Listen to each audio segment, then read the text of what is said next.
dear doctors, welcome to 𝗲𝗵𝗵𝗵, a pediatric class by me. I am your pediatric faculty, Dr. 𝗵𝗵𝗵𝗵.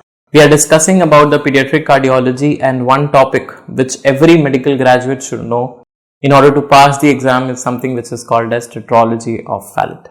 Now, what do you mean by Tetralogy of Fallot? See, Tetralogy of Fallot is a part of Fallot's physiology. Okay, so Fallot is a person who gave some physiological things. Okay, so Fallot's physiology.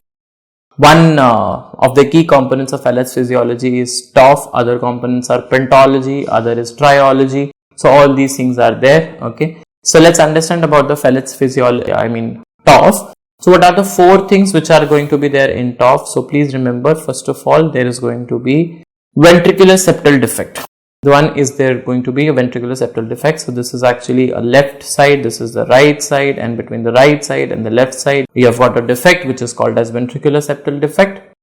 So that a lot of blood is going to come from the left side to the right side, because left side has got a strong musculature that causes right ventricular hypertrophy. But the problem is that the pulmonary artery is going to have stenosis. There is a pulmonary stenosis which is going to happen.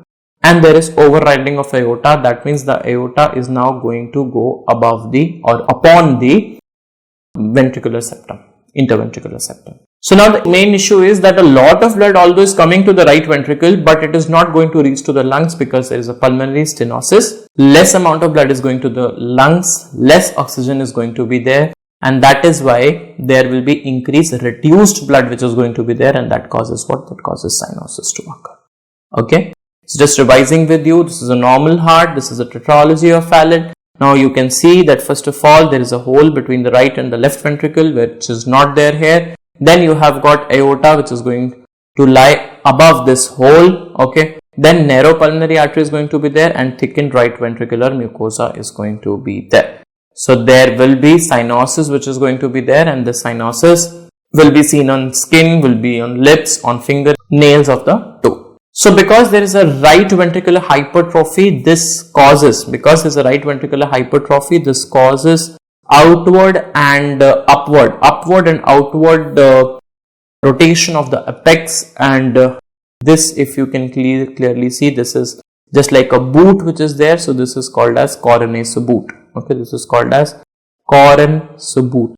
𝗲𝗏𝗃 means there is a boot shaped appearance of the heart which is going to be there. So I have told you that the apex is going to get rotated superiorly, one thing, and since the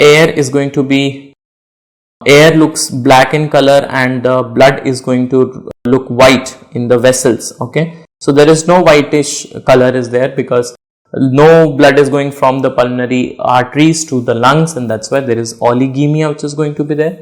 There is enlarged aorta. Why enlarged aorta? Because of the, I should say, no blood is going from the pulmonary arteries, so entire blood is go to the left side, and there will be enlarged aorta, and that's why there is a ejection click which is going to occur. Okay, so whenever the blood is ejecting, there is going to be a sound which will produce, that is called as ejection click.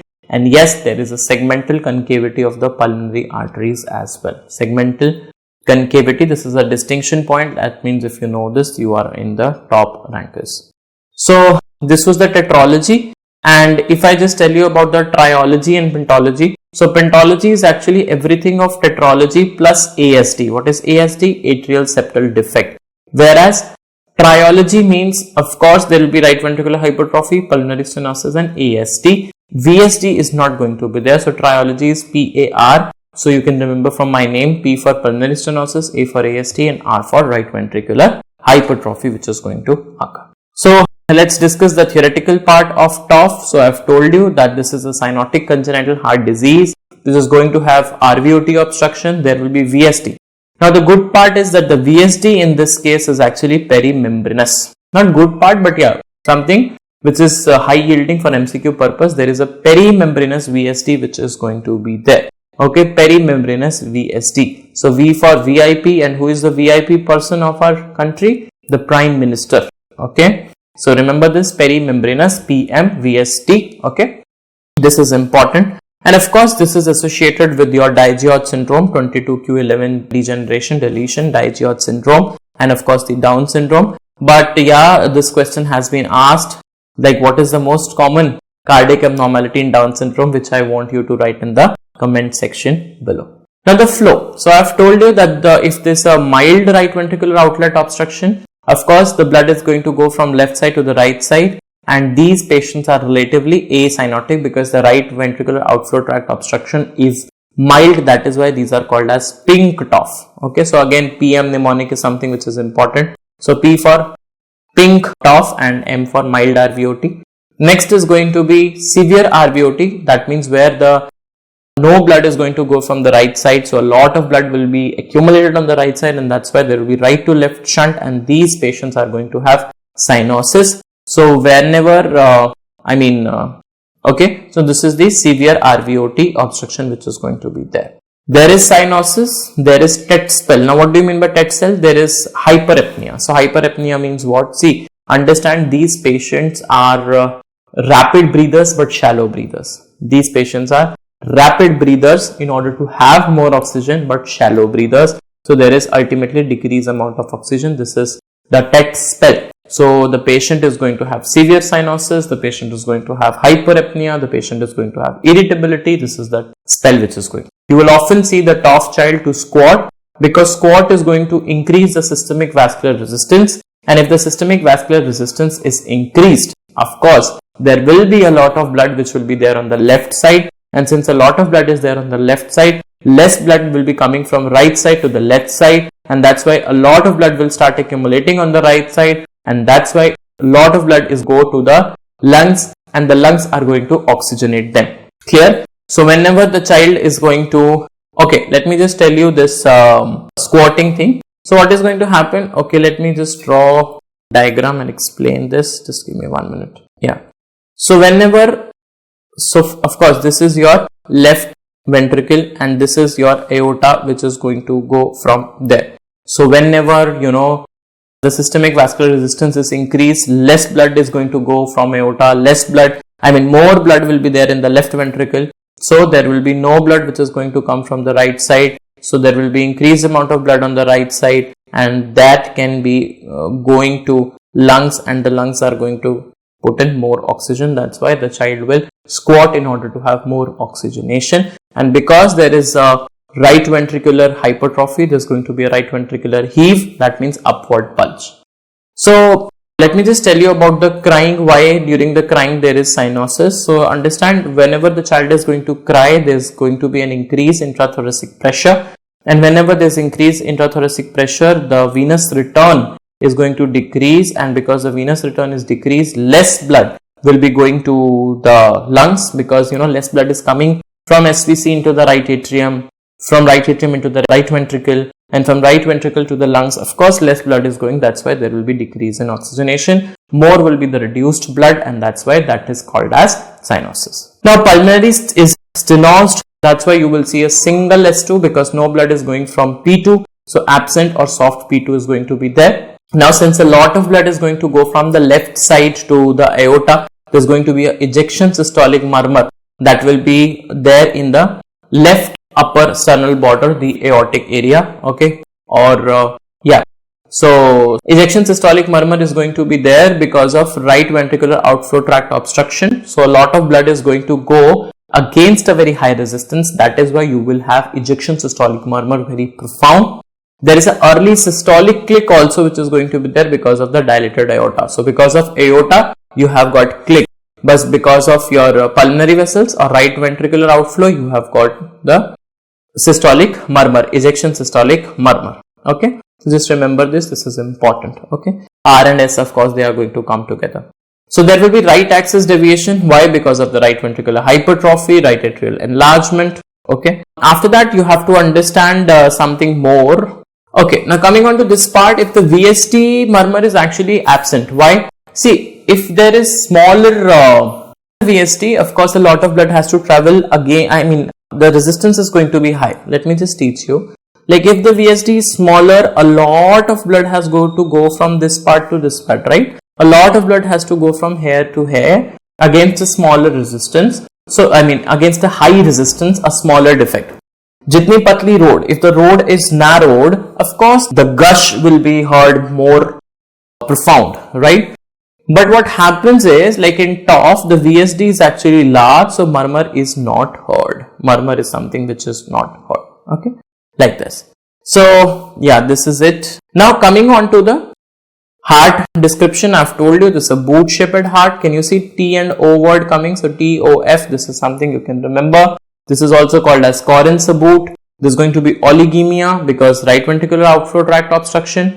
The echocardiography is going to be gold standard, of course. But how the child maintains, how the child manages, please remember the TET spell. So the child is given knee chest position. So the knee chest position is going to be there, which is going to increase the systemic vascular resistance. After that, you have got administration of oxygen also. Okay, so position is given, oxygen is given. Then you will give morphine to the child, sedation, so that child will not cry. So if the child is not crying, there will be no increase in intrathoracic pressure. Venous return will be normal and the child will get good amount of oxygen, because if venous return is normal, lot of blood is going to go from right atria to right ventricle to the lungs. Beta blockers are going to relax the right ventricular outflow tract obstruction.